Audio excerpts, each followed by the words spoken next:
What was the first song you wrote for Ragtime? Oh. I think it was... That's Stephen Flaherty and Lynn Ahrens, the Tony-winning composer-lyricist team behind the epic musical Ragtime. The show first premiered in New York City in 1998. It was adapted from the E.L. Doctorow novel by Terrence McNally and starred Brian Stokes Mitchell, Audra McDonald, Peter Friedman, and the late Marin Mazzie.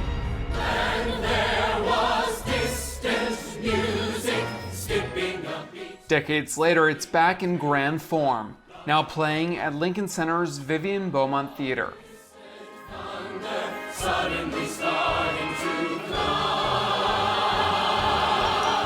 Terrence McNally, our beloved collaborator who's now passed away, miss him every day.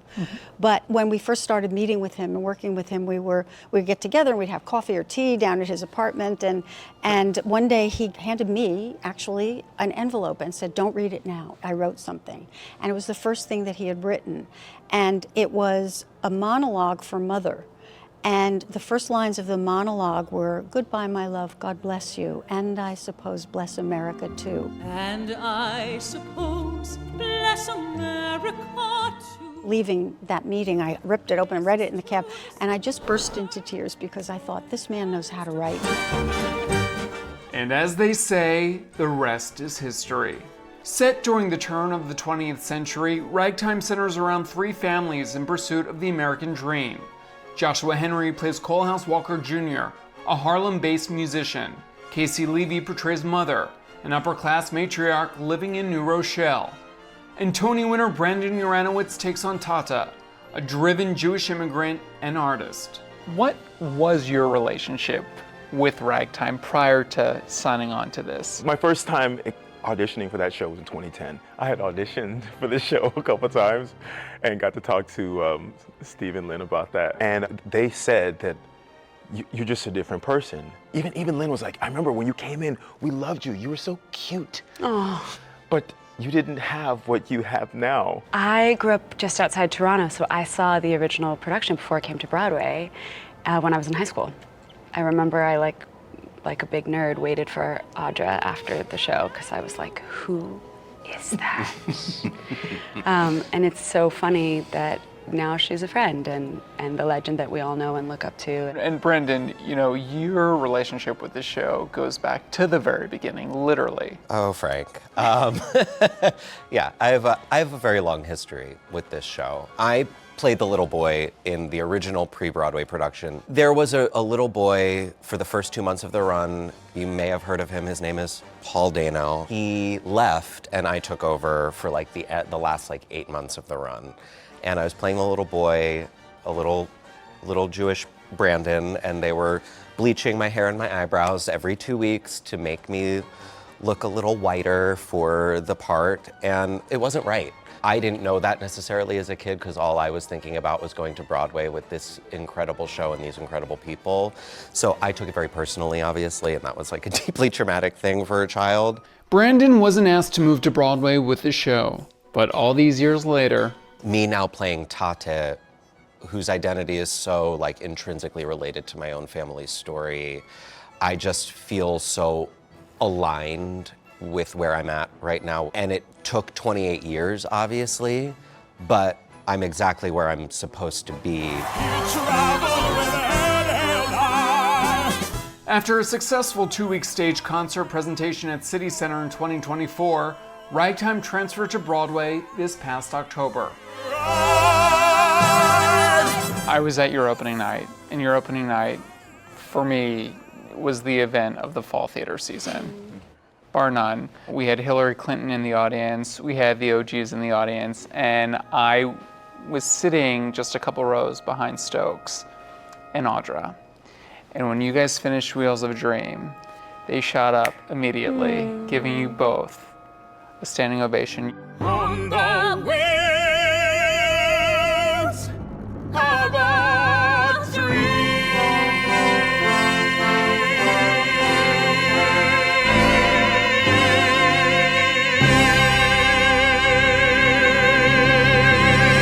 Could you see him? No, thank God. I didn't see him, but seeing them at the opening night party afterwards, And the smile, the hug, he grabbed me by the shoulders and was like, "You're so ready for this moment."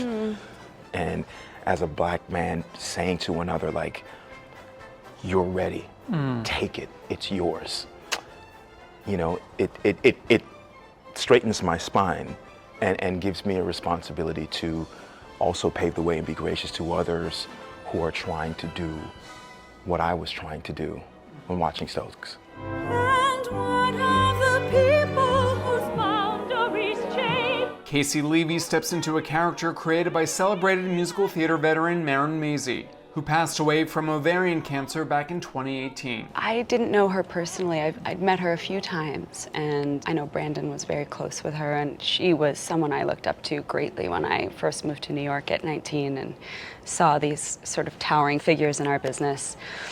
And I always admired her ability to sort of cross genres, and she, for me, was someone who always did it so graciously and made it look so easy.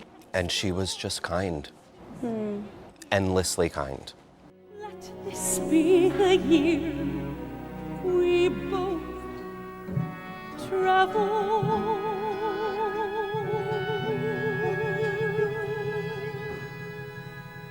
The revival is directed by Lear DeBessonnet, the new artistic director of Lincoln Center Theater. As an artist, the deepest hope we always have is that when we make something, it will resonate with people. We want our work to mean something in people's lives.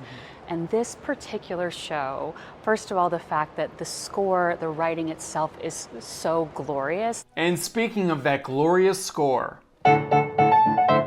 one of my favorite things about your score is that with the three groups, Tata, Mother, and Coal House, there are distinct sounds for each group and the group that they represent. That was the show-off part for the composer, which I found incredibly exciting, that they start as these three distinct sounds, and then as they intersect and cross paths, this kind of music mixes with this, and all of a sudden hybrids are formed throughout the evening. Tata has this parts of the old world and the new, so his is like more sidewindery sort of, so he's a...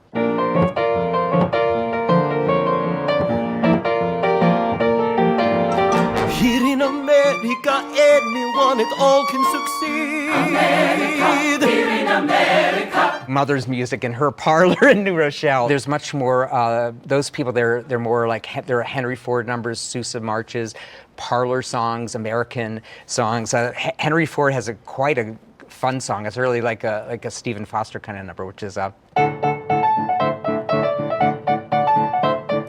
man tightens and one man rackets and one man reaches to pull one cord. This is Coal House Walker. This is, you know, him in Harlem. And it's...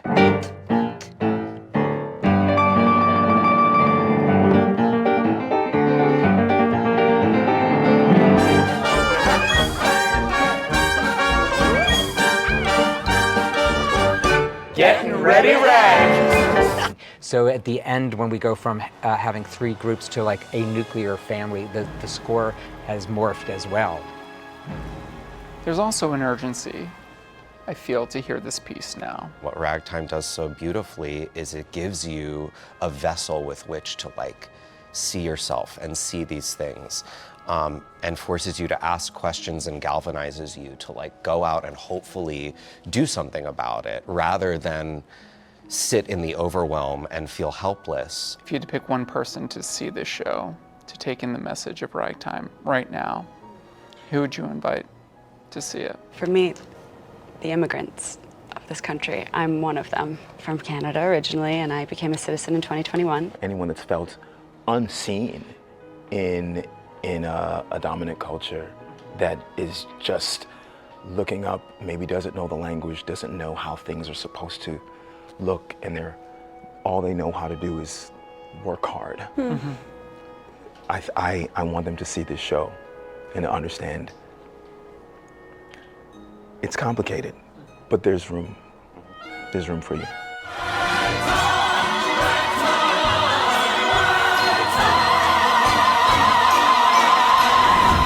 Thanks for watching our YouTube channel. For more premiere theater coverage and exclusive interviews, click the subscribe button. You can also download the Spectrum News app or watch us on TV for the latest information, balanced coverage, weather updates every 10 minutes, and more. We'll see you there.